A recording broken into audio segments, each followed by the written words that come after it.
Court पहुंचा CAA का मुद्दा। सीएए के खिलाफ पड़ी सुप्रीम कोर्ट में याचिकाएं।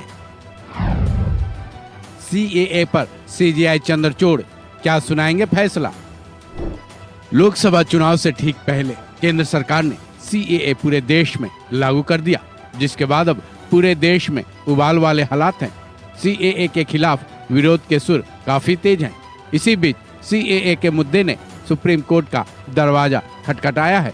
सुप्रीम कोर्ट में सीएए को वापस लेने की कई याचिकाएं पड़ी हैं, जिस पर आज सुप्रीम कोर्ट के 3 जजों की बेंच ने सुनवाई की।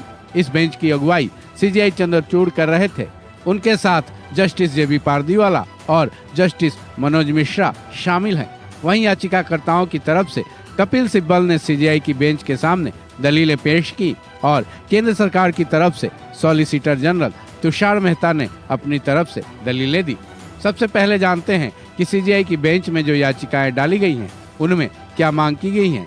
सीएए के खिलाफ पड़ी याचिका में मांग की गई है कि सीएए के नियम साफ तौर पर मनमाने पूर्ण हैं और केवल उनकी धार्मिक पहचान के आधार पर व्यक्तियों के एक वर्ग के पक्ष में अनुचित लाभ पैदा करते हैं।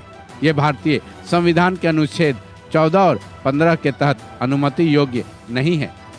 वहीं सीएए के खिलाफ पड़ी याचिकाओं के याचिकाकर्ताओं के वकील कपिल सिब्बल ने सीजेआई की बेंच के सामने दलील दी कि सीएए 2019 में पारित किया गया था। उस वक्त कोई रूल नहीं था, इसलिए कोई रोक नहीं दी गई। लेकिन अब केंद्र सरकार ने लोकसभा चुनाव के ठीक पहले इन रूल्स को नोटिफाई कर दिया है।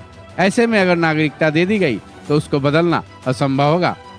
फिर सिब्बल ने सीजेआई की बेंच के सामने गुजारिश की कि सीएए की अंतरिम आवेदन पर सुनवाई की जाए। कपिल सिब्बल की दलील से सीजेआई की बेंच सहमत दिखी, जिसके बाद सीजेआई की बेंच इन याचिकाओं पर 19 मार्च को सुनवाई के लिए सहमत हो गई है। हालांकि केंद्र सरकार के तरफ से दलील पेश करने पहुंचे सॉलिसिटर जनरल तुषार मेहता ने अपनी दलील में कहा कि किसी भी याचिकाकर्ता को नागरिकता देने पर सवाल उठाने का कोई अधिकार नहीं है। मेहता की इस दलील पर सीजेआई की बेंच ने कहा कि सुप्रीम कोर्ट सीएए पर रोक लगाने की मांग वाले सभी आवेदनों को 19 मार्च को सुनवाई के लिए लिस्टेड करेगा। सीजेआई की बेंच ने यह भी कहा कि 237 याचिकाओं वाले पूरे बैच को एक साथ सुनवाई के लिए लिस्टेड किया जाएगा।